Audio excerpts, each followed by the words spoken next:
If you love Bioneers Radio, it's free and easy to support us. Just take a moment to post a review on our podcast on iTunes, Google Play, or wherever you find our show online. You'll be helping other people find and enjoy these incredible thinkers and storytellers. And thank you for helping us out. This week on the Bioneers, Revolution from the Heart of Nature. We're looking at the beginning of a developing national dialogue, in my opinion, that actually is asking, what does the next system look like? I'm Neil Harvey. It's a parade of dwarves, democratizing wealth creation for a new economy, this week on the Bioneers.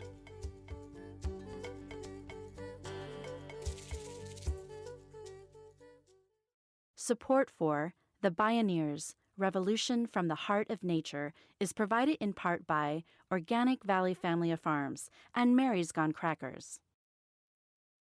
Here's a startling image to illustrate income distribution.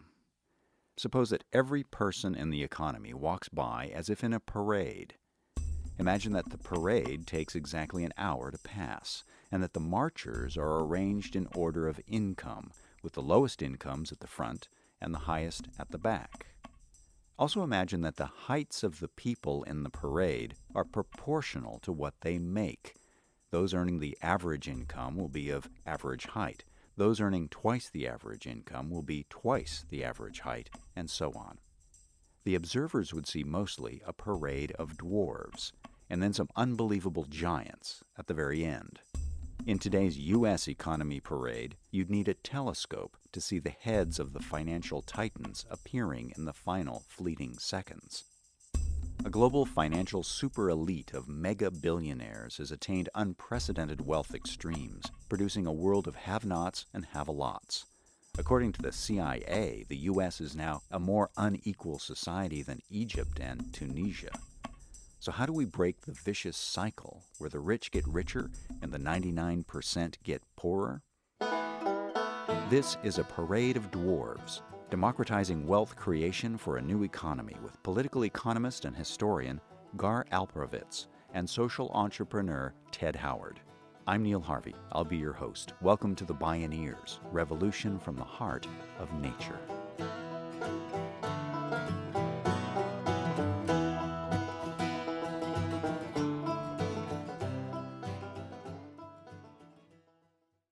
The top 1% of income owners have increased their share over the last 30 years steadily from about 10% to about 20% of the income, with the bottom 99% going down. And that reflects not only economic issues, but political power.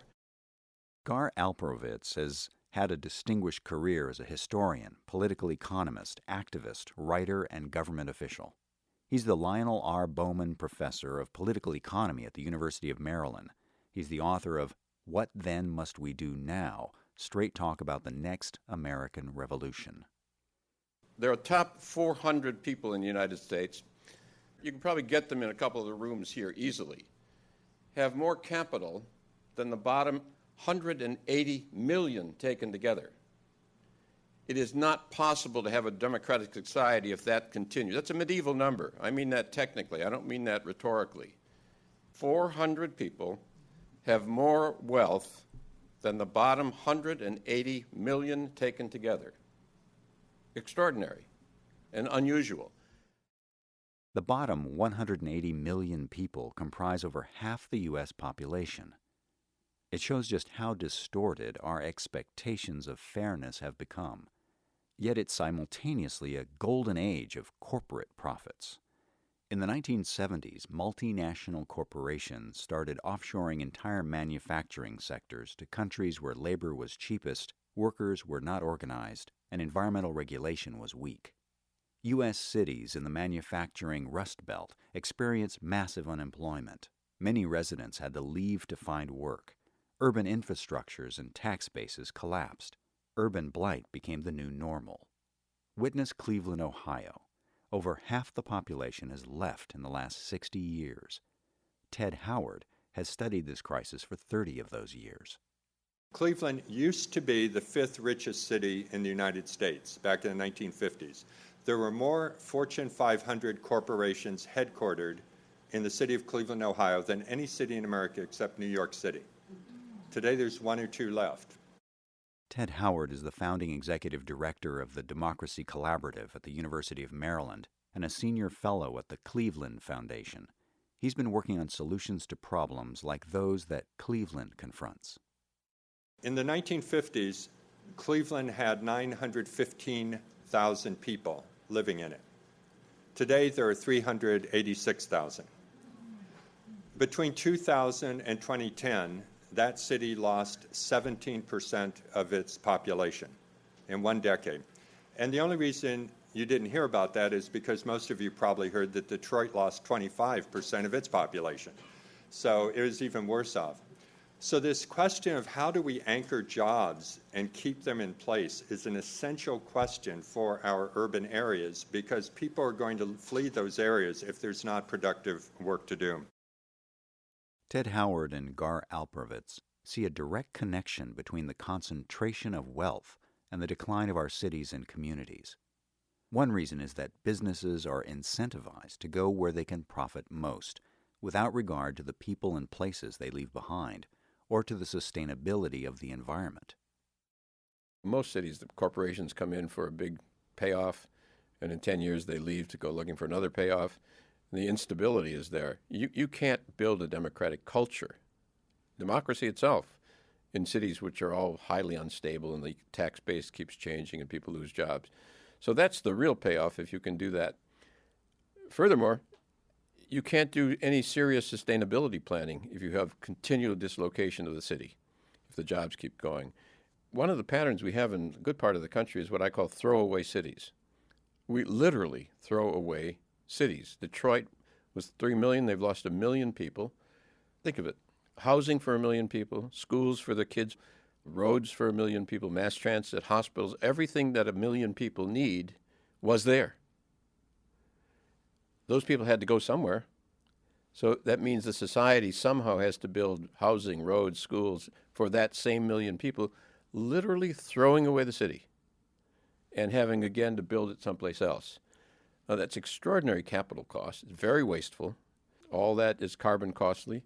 And it's destabilizing, so you can't do the kind of planning you need to deal with that, climate change issues in various forms. So this whole complex of issues goes right to the heart of, can we change power relationships? Can we stabilize the basis of community and democracy? Can we begin getting at carbon costs? There is no answer in many of these communities. There is no answer. The pain continues unless you do something new.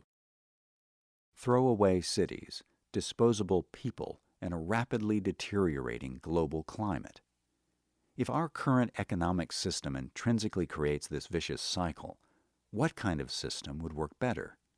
When Alperovitz and Howard started the Democracy Collaborative in 2000, they wanted to offer strategies for creating resilient, local, living economies, stable families and communities, and green, sustainable practices built into the business model itself. Gar Alperovitz says the structural change we most need is to democratize wealth and access to capital.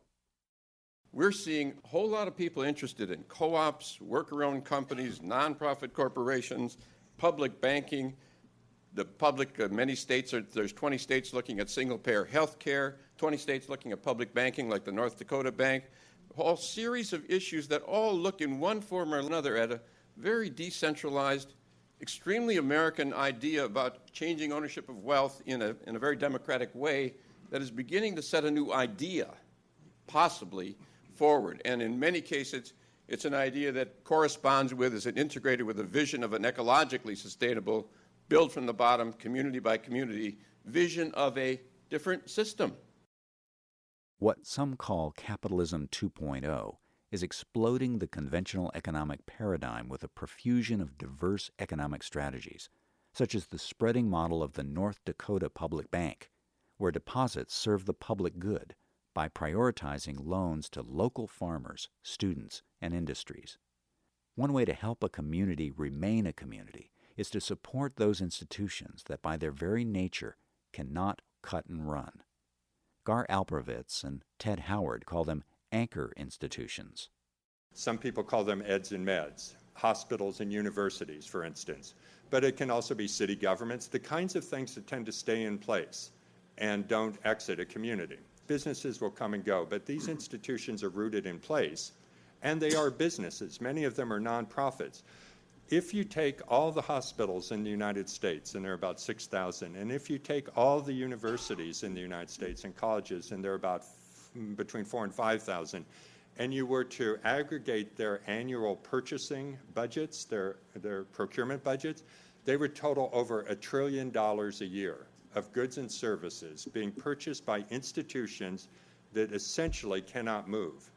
So the question of how to work with these institutions to drive that economic activity locally to benefit the community becomes a key part of a strategy, I think, of building a resilient economy. If you think about it from the perspective of democracy, not only does it begin building a different ownership pattern as a basis of power, but if you stabilize a city, begin this way to anchor jobs, these companies don't get up to go, the people live there. You begin stabilizing the basis of the community, and that's the only way you can get a democratic community. Another part of the solution is to give workers a stake in the company that employs them. If the workers are also owners, a company is much less likely to move to another city or country or to fire workers to drive higher profits for Wall Street. And when business decisions are made in the interests of the workers and the community, it creates a sense of stewardship. Ted Howard. If we all owned a company and we were contributing our labor to it and making that company work, and if it was controlled by us rather than outside investors, as the company became profitable, we would all share in that profit, those earnings. The community wealth building model also emphasizes stewardship over capital. And by stewardship, I do mean sustainability, environmental friendly process, and so forth. But what I really mean is that the people working in a company understand that they're working there because other people 10 and 20 and 30 years ago helped build something. And so that while they are benefiting now, part of their responsibility as workers is to ensure that that business is passed on to succeeding generations. Studies show that when people have a stake in their workplace and are trained on how to participate as stakeholders, the companies are more profitable, more competitive. The data are clear. Excessive inequality, this parade of dwarves and giants, creates volatility, fuels crises, undermines productivity, retards growth, and freezes social mobility. It results in underinvestment in infrastructure, education, technology, and environmental restoration. According to Nobel laureate economist Joseph Stiglitz, more equal societies are better for everyone, including the wealthy. Gar Alperovitz and Ted Howard are bringing their democratic vision for a new economy into practical reality through the Evergreen Cooperative Initiative. This ambitious prototype enterprise sprouted from a series of meetings organized by the Democracy Collaborative, the Cleveland Foundation, and the Ohio Employee Ownership Center. Ted Howard. The Cleveland Foundation is the oldest community foundation in the country. They came to us and said, we know you're not from Ohio, but would you work with us to design a strategy in 6 low-income neighborhoods where there are about 43,000 residents, 40% of whom live below the poverty line, overwhelmingly African American, median household income below $18,500. And would you create a community wealth building strategy unlike anything that exists in the United States as a learning laboratory? We want to take a risk. We're tired of business as usual because Cleveland just keeps getting poorer. So we need to try something different. And so the strategy we designed became the basis for what's called the Evergreen Cooperative Initiative. There are 3 legs to the stool, very simply. 1, work with the anchor institutions to find purchasing opportunities that can be driven locally to put people to work, create wealth in the community. Second, build up a network of community-based, worker-owned businesses capable of getting contracts from those institutions and putting people back to work. And third, have a commitment in those companies that an evergreen company in commercial laundry, for instance, when compared to a competitor in the same commercial laundry sector, will be greener. The Evergreen Cooperative Initiative is supporting a remarkable range of grassroots business ventures. For instance, the Evergreen Cooperative Laundry operates on an industrial scale, serving anchor institutions such as hospitals, universities, and hotels. Located in a LEED Gold building, it's the greenest laundry in the area. Then there's the Green City Growers Cooperative. With the city's help, the co-op has cobbled together 10 acres of land in the heart of Cleveland, on which is a 3¼ acre hydroponic greenhouse. It's partly solar heated, and it's the largest greenhouse in any U.S. city. The co-op annually produces 3 million heads of lettuce and 300,000 pounds of herbs for local businesses and large nonprofits. We're selling it at the exact same price that they're buying it from California, but the local food market is thrilled because it's not being transported 2,000 miles, so they get 7 days more shelf life. And it's grown in a controlled internal environment, so things like E. coli and Listeria are far less likely to happen. So they get it at the exact same price, and look at all this other benefit. That's the way to get customers. And they're online to put in 1 or 2, maybe 3 businesses a year to keep expanding this complex. As the Evergreen Cooperative secures anchor institutions to invest in the neighborhoods where they're located, it keeps businesses from moving their operations elsewhere. Cleveland Clinic, the University Hospital, Case Western Reserve University, those 3 alone in this poor neighborhood purchase roughly $3 billion, with a B, $billion in goods and services each year. Now that's a lot, none of which had gone to this particular area at all. And in fact, that's what's happening in Cleveland now, and many other cities, by the way, are following that. Atlanta and Pittsburgh and Washington, D.C., and Amarillo, Texas even. This is an expanding phenomenon. There are models building up. Gar Alperovitz cites the success of large-scale, worker-owned cooperatives around the world, some on much larger scales. But he believes Evergreen is taking the cooperative model to the next level. If you actually look at what's happening in the Cleveland model, there is a nonprofit corporation that links these worker-owned companies. They aren't just freestanding. They are linked to a community-building structure, institutionally, that is a nonprofit corporation. Part of the profits go back into that to help stabilize and do good things in the community. And also part of their profits go back into a revolving fund to start new companies. So it'll be an expanding community building, not just worker building. And that principle, there's a lot of people interested in worker co-ops and worker ownership, and I'm one of the people who's been talking a lot about that. But don't get too romantic about worker ownership. Worker owners tend to do things if they have to pollute occasionally because the market is pushing them hard, somebody else is against them, they're not necessarily going to resist those pressures. They may also have interests that are larger than the community in which they live. So when you put together an effort like this, which involves very big capital for that community and a lot of effort, the community as a whole, in the structure of the design, is going to benefit from the design. And that's why we've set up this overarching structure called the Evergreen Cooperative Corporation. And what we've done is we work with the public authorities. The city government of Cleveland is very involved in this. It couldn't work without them. And we're getting money, things like HUD 108 loans, which are federal funds that go through cities, and it's 20-year money that at like 2.5% interest, so it's great, patient, cheap capital that's designed to help create jobs in inner cities, so we use that. We're using tax credits of all kinds.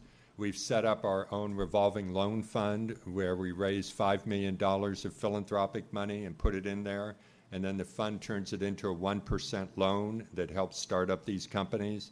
But I should say also, the workers have skin in the game, because to be a member of a co-op, you need to buy a share. You need to buy your membership, and we set our membership at $3,000. And again, so when you're elected to the co-op, you need to pay $3,000, and most people don't. So what we do is we give people an increase in salary and do 50% payroll deduction over a 3-year period. And the culture that we're trying to create in each company, and we're very intentionally trying to create a culture, is that as a worker owner, you know you're succeeding in two ways. One, is your company working, and is it cash flowing positive, and are you in the black, and you're able to make something of a profit? But two, are other people in the community getting the same kind of opportunity that you have? In other words, is your company creating more jobs in the community? Is it creating more community stability, more wealth for the community? So we've set this up so that the holding company actually has a veto power. Even if all of us said we want to sell the company and cash out and get rich, the board of the holding company has to endorse that decision by a supermajority. And that, frankly, would be a tough road to hoe. So that's part of the structure of this on behalf of the community. It changes the game when workers have a personal as well as business commitment to the larger vision of community wealth creation, stability, and sustainability. As economic pain rises, Gar Alperovitz observes this kind of fundamental shift spreading across the U.S. Models like Evergreen can be adapted anywhere. Time magazine, The Economist, and Bloomberg have all written about it. It may be the harbinger of a huge historical change that's closer than we think. Gar Alperovitz believes our democracy depends on it. Plus, it's a quintessentially American expression of the diverse, pluralistic economic democracy that first inspired the country's founders. The United States didn't start out as a parade of dwarves. In fact, it rebelled against being one. So part of this is very utopian. But I'm a historian and a political economist, and I've also been very hard-headed involved in politics. I ran House and Senate staffs. I did policy planning in the State Department. I've been there, done that, run very nasty political campaigns and been at the effect of them. I think we're talking about extremely practical political stuff. Historically, change like that is common as grass in world history. Most people never believe it until it begins to happen. But there is a pain level and a moral concern building up in the country and a development of many, many projects. There are 130 million people involved in co-ops and credit unions. There are 10,000 worker-owned companies around the country, 20 states introducing banking, public banking legislation, on and on and on, 4,000, 5,000 neighborhood-owned corporations. The press doesn't cover this, but the undercurrent of what is the new economy in formation is building. And the time for us to begin to talk about where does that take us if we want a democratic outcome and a serious outcome is right here and now. And so let's get on with it. Evergreen changed my life for the best, because if it wasn't for Evergreen and the cooperative op, I don't know where I'll be right now. Evergreen has changed my life, has enabled me to be a contributor not only to the community, but to society as well. I love telling them about Evergreen, what Evergreen's done for me, what I've done for Evergreen, and what we've done together, you know.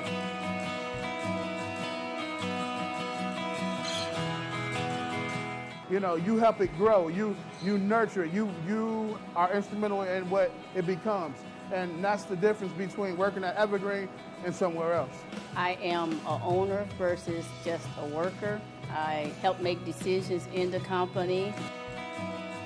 It's a terrific formula, and we owe it to make sure that we give this every opportunity to work. It allowed me to dream again. Things I put on hold and things I just put to the back of my mind and thought not possible again, it's brought that back to the forefront.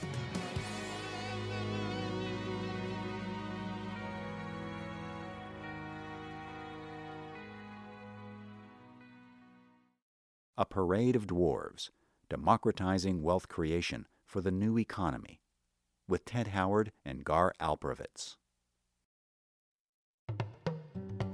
You can explore more Bioneers radio shows and video programming online at media.bioneers.org.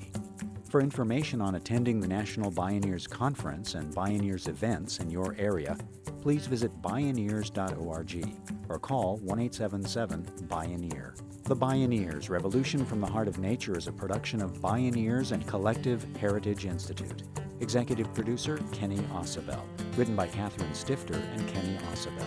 Senior producer, Neil Harvey. Managing producer, Stephanie Welch. Production management and station relations, Kate Hunter. Distribution is by WFMT Radio Network. Interview recording engineer, Jeff Westman. Our theme music is taken from the album Journey Between by Baka Beyond and used by permission of Hannibal Records, a Rykodisc label. Additional music was made available by Jake Sheps at jakesheps.com and Clint Goss at manifestspirit.com. For more music information, please visit media.bioneers.org.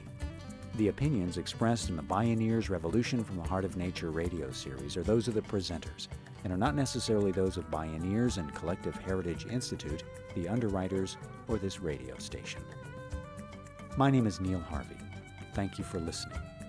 I invite you to join the Bioneers in inspiring a shift to live on Earth in ways that honor the web of life, each other, and future generations. This is program number 1213.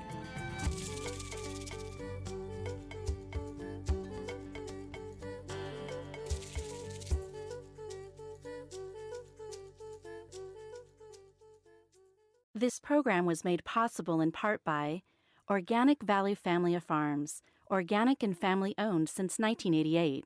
Visit organicvalley.coop. Mary's Gone Crackers, healing the planet through conscious eating, gluten-free and vegan products since 1999. Learn more at marysgonecrackers.com. John Masters Organics, feel good about looking good. Visit johnmasters.com. Funding also provided by a grant from the Park Foundation, dedicated to heightening public awareness of critical issues, and by the generous support of listeners like you.